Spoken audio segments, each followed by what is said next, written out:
साथियों नमस्कार। स्वागत है आपके अपने YouTube चैनल शिवाजी विनर्स में। आज हम पढ़ रहे हैं, हमारा टॉपिक है क्लास 9th का, जिस चैप्टर का नाम है नंबर सिस्टम या फिर हिंदी में इसको कहते हैं संख्या पद्धति। ये हम पढ़ रहे हैं NCERT बुक से। एक्सरसाइज नंबर 1.1 का क्वेश्चन नंबर 1 करेंगे। तो क्या कहता है क्वेश्चन नंबर 1, देखते हैं। क्वेश्चन नंबर 1 में दिया गया है, क्या शून्य एक परिमेय संख्या है? क्या इसे आप P/Q के रूप में लिख सकते हैं, जहां P और Q पूर्णांक हैं और Q is not equal to 0 है, यानी Q 0 के बराबर नहीं है। या फिर इंग्लिश में इसी क्वेश्चन को हम कह सकते हैं, is 0 a rational number? Can you write it in the form of P/Q where P and Q are integers and Q is not equal to 0। पूछ रहा है कि क्या आप P/Q को एक परिमेय संख्या के रूप में लिख सकते हैं या फिर P/Q को रेशनल नंबर्स के रूप में लिख सकते हैं अथवा नहीं, 0 को P/Q के रूप में लिख सकते हैं कि नहीं, और P/Q के रूप को ही रेशनल नंबर या फिर परिमेय संख्या कहा जाता है। तो जैसा कि क्वेश्चन है, तो कह रहा है कि आप लिख सकते हैं शून्य को परिमेय संख्या के रूप में रेशनल नंबर में। तो हम लिख सकते हैं, बिल्कुल लिख सकते हैं। कैसे कि अगर हम यहां पर शून्य लिख दें, क्या लिख दें? शून्य या फिर 0, इसके बटे में 1 हम लिख सकते हैं। तो इसकी वैल्यू क्या आएगी, इसका मान क्या आएगा? 0 ही आएगा। यानी 0 के बटे में हम 1 लिख सकते हैं, तो 0/1 हो गया। तो इसको हम कह सकते हैं कि ये P/Q के रूप में लिखा हुआ है। तो कह सकते हैं कि हाँ, शून्य एक परिमेय संख्या है। या फिर इंग्लिश में कह सकते हैं S0 is a rational number. इस प्रकार से आप यहां पर लिख सकते हैं। कैसे? S0 is a rational TIONAL rational number. कह सकते हैं कि 0 एक रेशनल नंबर है। हाँ, शून्य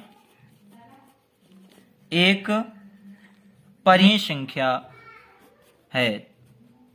तो आशा करते हैं आपको ये बात समझ में आ गई होगी कि शून्य एक परिमेय संख्या है तो क्यों है, या फिर 0 एक रेशनल नंबर है तो क्यों। अगर फिर भी नहीं समझ में आता तो आप कमेंट बॉक्स में पूछ सकते हैं, आपको समझा दिया जाएगा दूसरे वीडियो में। देखते हैं क्वेश्चन नंबर 2 को। क्वेश्चन नंबर 2 दिया गया है, 3 और 4 के बीच में 6 परिमेय संख्याएं ज्ञात कीजिए।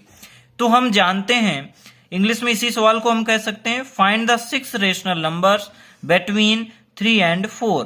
3 और 4 के बीच में 6 परिमेय संख्याओं को बताना है, रेशनल नंबर्स को बताना है। तो हम जानते हैं कि परिमेय संख्या या फिर रेशनल नंबर क्या होता है?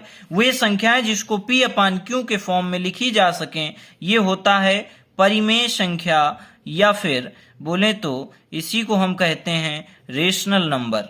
बात समझ में आई? ये हम इंट्रोडक्शन वाले वीडियो में पढ़ चुके हैं कि परिमेय संख्या क्या होती है, प्राकृतिक संख्याएं क्या होती हैं। अगर आपने वो वाला वीडियो नहीं देखा तो उसको जरूर देखें, क्योंकि उसको देखने के बाद ही आपको ये पूर्णता समझ में आएगा। फिर भी रिवाइज के लिए मैं एक बार बता देते हैं कि परिमेय संख्याएं वे संख्याएं होती हैं जिनको P/Q के फॉर्म में या P/Q के तरीके से लिखा जा सके, ये होती हैं परिमेय संख्याएं। अब कह रहा है 3 और 4 के बीच की 6 परिमेय संख्या लिखिए। तो किन्हीं दो संख्याओं के बीच में बहुत सी अनंत परिमेय संख्याएं होती हैं, या फिर इनफाइनाइट रेशनल नंबर होते हैं। तो हमको केवल 3 और 4 के बीच में केवल कितने 6 परिमेय संख्याएं ज्ञात करनी है। तो कैसे ज्ञात करेंगे, देखते हैं। जैसे लिखा है 3 और 4, क्या लिखा हुआ है? 3 और 4। तो 3 और 4 को हम क्या लिख सकते हैं? 3/1 लिख सकते हैं, और 4 को क्या लिख सकते हैं? 4/1, है ना। तो इसको हम इस तरीके से लिख सकते हैं। तो ये हमारी क्या है? परिमेय संख्या। ये भी क्या है? परिमेय संख्या। क्यों? क्योंकि ये P/Q के फॉर्म में, यानी बटे के स्थान पर बटे के तरीके से लिखा हुआ है। तो हम कह सकते हैं परिमेय संख्या हमारी है, या फिर रेशनल नंबर है। अब इन दोनों के बीच में हमको बताना है 6 रेशनल नंबर कौन कौन सी होंगी। तो बहुत ही आसान होता है, इसको सॉल्व करने के कई तरीके होते हैं, लेकिन हम आपको सबसे सिंपल तरीका मेरे अनुसार जो लगता है वो हम आपको बताने का प्रयास करेंगे। तो क्या है? जैसे कि लिखा हुआ है 3/1, तो 3/1 ये लिखा हुआ, इस पे हम क्या करेंगे, ऊपर 8 का मल्टीप्लाई और नीचे भी 8 का मल्टीप्लाई करा देंगे, तो संख्या में कोई परिवर्तन नहीं होगा। ऊपर 8 का मल्टीप्लाई करा देंगे और नीचे भी 8 का करा देंगे, ऊपर 8 का करा देंगे और नीचे भी क्या करा देंगे, 8 का करा देंगे। देख रहे हैं आप, आगे देखेंगे। 8 3 जा 24 यानी 8 3 का 24, 8 एकम 8 यानी 8 1 जा 8, 8 हो गया। और या फिर हम इसको इंग्लिश में इसी को लिख सकते हैं एंड, इंग्लिश मीडियम वाले बच्चे एंड लिख सकते हैं, इसमें कोई प्रॉब्लम नहीं। 4 8 32, 4 8 जा 32, 8 1 जा 8, तो यहां पर क्या आएगा 8, यानी 24/8 और 32/8 के बीच की कितनी परिमेय संख्या लिखनी हमको, 6 रेशनल 6 रेशनल नंबर्स लिखने हैं। तो चलिए देखते हैं, अब तो आसान हो गया। ये कैसे लिखेंगे, ये लिखा है 24/8 लिख दीजिए। अब बीच की लिखेंगे, इन दोनों के बीच में 24 के बाद क्या आता है 25/8, इसके बाद क्या आएगा 26/8, इसके बाद क्या आएगा 27/8, इसके बाद क्या आएगा 28/8, इसके बाद क्या आएगा 29/8। एक बार इसको काउंट कर लेते हैं कि 6 हुए, कितने हो गए, 1 2 3 4 5 ही हुए हैं, तो एक और लिख देंगे। 29/8 के बाद क्या आएगा 30/8। 1 2 3 4 5 6, 1 2 1 2 3 4 5 6, यानी 6 ये रेशनल नंबर हमारे हो गए, क्योंकि 24/8 तो पहले वाला ही है। 24/8 को क्या लिख सकते हैं 3, और लास्ट में आएगा 32/8, यानी इन दोनों के बीच में बीच की 6 रेशनल नंबर ये हैं।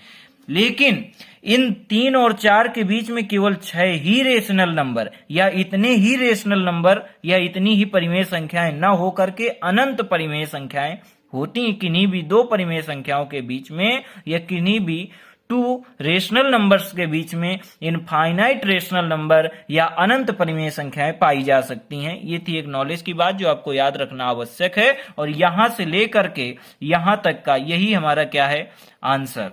आशा करते हैं आपको क्वेश्चन नंबर 2 भी समझ में आया होगा। हम सीखेंगे क्वेश्चन नंबर 3 जो कि दिया गया है 3/5 और 4/5 के बीच 5 परिमेय संख्याएं ज्ञात कीजिए, या फिर इसी क्वेश्चन को हम इंग्लिश में कह सकते हैं find the 5 rational numbers between 3/5 and 4/5, यानी 3/5 एंड 4/5 के बीच में 5 रेशनल नंबर या 5 परिमेय संख्याओं को बताना है कि कौन कौन सी होंगी। हमने अभी अभी आपको बताया कि किन्हीं भी दो संख्याओं के बीच में, किन्हीं भी दो परिमेय संख्याओं के बीच में अनंत परिमेय संख्याएं पाई जाती हैं, तो हमको केवल 5 परिमेय संख्याओं को बताना है कि 3/5 और 4/5 के बीच में कौन कौन सी 5 परिमेय संख्याएं होंगी। तो चलिए देखते हैं। हम जैसा कि यहां पर देख पा रहे हैं, किसके किसके बीच में बताना है 3/5 और, या फिर इंग्लिश में इसी को आप लिख सकते हैं एंड क्या लिखेंगे 4/5, इसके बीच में बताना है। अब हम क्या करेंगे, इस पे ऊपर 6 का मल्टीप्लाई करा देंगे और नीचे भी किसका करा देंगे 6 का मल्टीप्लाई। इस क्वेश्चन को सॉल्व करने के और भी अन्य कई तरीके हो सकते हैं, लेकिन मैं आपको सबसे आसान तरीका बताने का प्रयास कर रहा हूं। तो यहां पर 6 का मल्टीप्लाई अगर कराया तो यहां पर भी 6 का मल्टीप्लाई कराएंगे, इधर नीचे भी कराना पड़ेगा। तो 6 3 जा 18 क्या होता है 6 3 जा 18 और 6 पंचे 30, और तो और लिख दिया, और यहां पर एंड लिख सकते हैं इंग्लिश मीडियम के अगर आप हैं तो। 6 चौको 24 और 6 पंचे 30, इन दोनों के बीच की 5 परिमेय संख्याएं बतानी है। किसके किसके बीच में 18/30, और इसको क्या इसके बीच का क्या होता है 19/30, उसके बाद 20/30, उसके बाद 20 के बाद 21/30, उसके बाद 22/30, उसके बाद 23/30, उसके बाद यहां पर हम क्या लिख देंगे 24/30। तो इन दोनों के बीच में 5 परिमेय संख्याएं देखते हैं हुई कि नहीं। 1 2 3 4 5 परिमेय संख्याएं हो गई, यानी उस क्वेश्चन का आंसर हमारा ये है। इसके अलावा इसके बीच में अनंत परिमेय संख्याएं होती हैं, तो 5 केवल बतानी थी, तो 5 में ये परिमेय संख्याएं होंगी। आशा करते हैं आपको ये क्वेश्चन भी आसानी से समझ में आया होगा। अब हम बढ़ते हैं अपने अगले क्वेश्चन की ओर। हमारा क्वेश्चन नंबर 4 इसी एक्सरसाइज यानी एक्सरसाइज 1.1 का क्वेश्चन नंबर 4 जो दिया गया है उसको देखते हैं किस प्रकार से आप इसको सॉल्व कर सकते हैं। क्वेश्चन है हमारा, नीचे दिए हुए कथन सत्य हैं या असत्य, कारण के साथ अपने उत्तर दीजिए। इंग्लिश में कहते हैं state whether the following statements are true और false, give reasons for your answers. कह रहा है अपने आंसर के लिए रीजन भी दीजिए कि आप ट्रू कह रहे हैं यानी कि सत्य कह रहे हैं तो सत्य क्यों है, और अगर असत्य या फिर फॉल्स कह रहे हैं तो असत्य या फॉल्स क्यों है। तो चलिए देखते हैं। तो इसका हमारा पहला क्वेश्चन दिया गया है, प्रत्येक प्राकृतिक संख्या एक पूर्ण संख्या होती है। ये क्वेश्चन कह रहा है कि प्रत्येक प्राकृतिक संख्या एक पूर्ण संख्या होती है, यानी इंग्लिश में कह सकते हैं every natural number is a whole number. इस सवाल को सॉल्व करने के लिए यानी हल करने के लिए हमको मालूम होना चाहिए कि प्राकृतिक संख्याएं यानी कि नेचुरल नंबर और पूर्ण संख्याएं यानी कि होल नंबर्स क्या होते हैं। तो अगर आप कोई ये जानकारी नहीं है कि प्राकृतिक संख्याएं पूर्ण संख्याएं क्या होती हैं तो आप इससे पहले वाला वीडियो हमारा देख सकते हैं, प्लेलिस्ट में आपको मिल जाएगा और इसका लिंक डिस्क्रिप्शन बॉक्स में भी दे दिया जाएगा। तो अगर आपने याद देखा हुआ है तो फिर भी आपके रिवाइज के लिए हम थोड़ा सा हल्का सा आपको हिंट देंगे और इस क्वेश्चन को सॉल्व करेंगे। कैसे? तो हमने आपको बताया था कि प्राकृतिक संख्याएं या फिर नेचुरल नंबर, प्राकृतिक संख्याएं या फिर इसी को क्या कहते हैं, नेचुरल नंबर क्या होते हैं? ये होता है 1, 2, 3 एंड सो ऑन द, ऐसे ये होती है हमारी प्राकृतिक संख्याएं। और पूर्ण संख्याएं क्या होती हैं, जिसको इंग्लिश में हम कहते हैं whole number, WHOLE, whole number. ये क्या होता है, 0 लगा दीजिए आगे, फिर 1, 2 और 3 लिख दीजिए, ये होती है हमारी पूर्ण संख्याएं। अब क्वेश्चन देखते हैं, कहता है प्रत्येक प्राकृतिक संख्या यानी 1, 2, 3, 4 एंड सो ऑन द एक पूर्ण संख्या होती है, यानी एक भी पूर्ण संख्या है, दो भी पूर्ण संख्या है, तो बिल्कुल सत्य बात है। तो यहां पर हम कहेंगे सत्य और यहां पर या फिर इंग्लिश में लिख देंगे ट्रू। प्रत्येक प्राकृतिक संख्या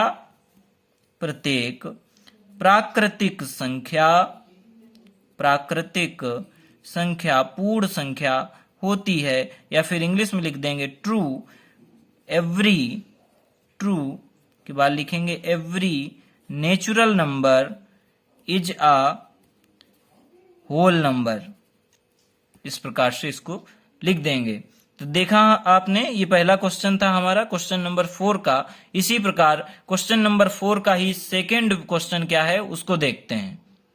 तो क्वेश्चन नंबर 4 का क्वेश्चन नंबर सेकेंड जो दिया गया है वो कह रहा है कि प्रत्येक पूर्णांक एक पूर्ण संख्या होती है, या फिर इंग्लिश में इसी क्वेश्चन को हम कह सकते हैं every integer is a whole number, यानी प्रत्येक पूर्णांक जो होता है वो पूर्ण संख्या होती है। ऐसा ये सवाल कह रहा है। तो इस सवाल को करने के लिए भी आपको पूर्णांक और पूर्ण संख्याएं मालूम होनी चाहिए।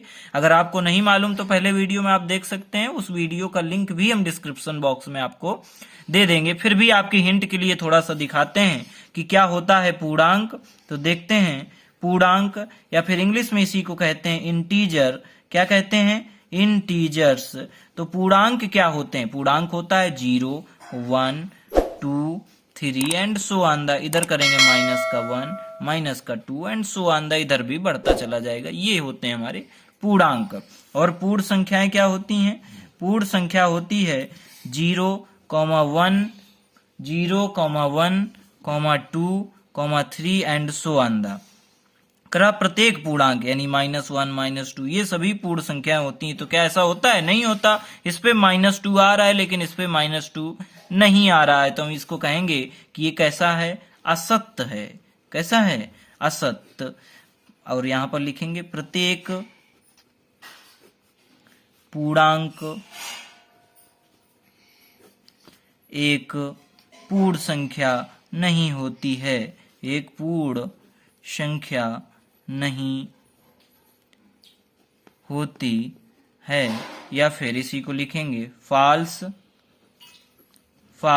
एवरी पूर्णांक इंग्लिश में कहते हैं integer, every integer is not whole number, यानी प्रत्येक पूर्णांक पूर्ण संख्या नहीं होती है। ये हमारा फॉल्स था या सत्य था। चलिए देखते हैं क्वेश्चन नंबर 4 के पार्ट थर्ड को। पार्ट थर्ड कह रहा है कि प्रत्येक परिमेय संख्या एक पूर्ण संख्या होती है। Every rational number is a whole number. कह रहा प्रत्येक रेशनल नंबर जो होता है वो होल नंबर होता है। तो होता है कि नहीं, यानी ये सत्य है अथवा असत्य, तो देख लेते हैं। इसकी जानकारी के लिए हमको जानना आवश्यक है कि परिमेय संख्याएं क्या होती हैं। तो देखते हैं परिमेय संख्याएं। परिमेय संख्या या फिर इसी को इंग्लिश में कहते हैं रेशनल नंबर। क्या कहते हैं इसको? Rational number. तो रेशनल नंबर क्या होता है? वे संख्याएं जिनको P/Q के फॉर्म में लिखी जा सके, वे सभी परिमेय संख्याएं होती हैं। तो हमने जो संख्याएं, परिमेय संख्याएं क्या होती हैं, प्राकृतिक संख्याएं क्या होती हैं, ये हमने इससे पहले वाले वीडियो में पढ़ रखा है, जिसका नाम है इंट्रोडक्शन ऑफ नंबर सिस्टम। उस पे हमने पढ़ा हुआ है, उसका लिंक नीचे दे दिया जाएगा डिस्क्रिप्शन बॉक्स में, तो आप उसको देख सकते हैं। तो ये थी हमारी परिमेय संख्याएं। और वो कह रहा है प्रत्येक परिमेय संख्या पूर्ण संख्या होती है। तो पूर्ण संख्याएं क्या होती हैं? पूर्ण संख्याएं होती हैं 0, 1, 2, 3 एंड सो ऑन। इधर होती -1, -2 एंड सो ऑन, यानी आगे और भी। ये पूर्ण तो कह रहा है कि प्रत्येक परिमेय संख्या, तो परिमेय संख्या 1/2 क्या है? परिमेय संख्या है कि नहीं है? है, लेकिन ये पूर्ण संख्या नहीं हो सकती, क्योंकि यहाँ पर अपान की बात नहीं करी जाती है ना। तो इस प्रकार से हमने देखा कि प्रत्येक परिमेय संख्या पूर्ण संख्या नहीं होती, यानी कि ये कथन कह रहा होती है तो हम कहेंगे ये कैसा है? असत्य है। कैसा है? असत्य, या फिर इसी में इंग्लिश में इसी को बोलते हैं फॉल्स, है ना। तो इसका कारण क्या है? इसी वजह से हमने आपको बताया कि इस प्रकार की इसकी डेफिनेशन होती है। आशा करते हैं आपको ये एक्सरसाइज पूरी समझ में आई होगी। अगर वीडियो अच्छा लगा है और समझ में आया है तो आप कमेंट बॉक्स में बता सकते हैं। धन्यवाद।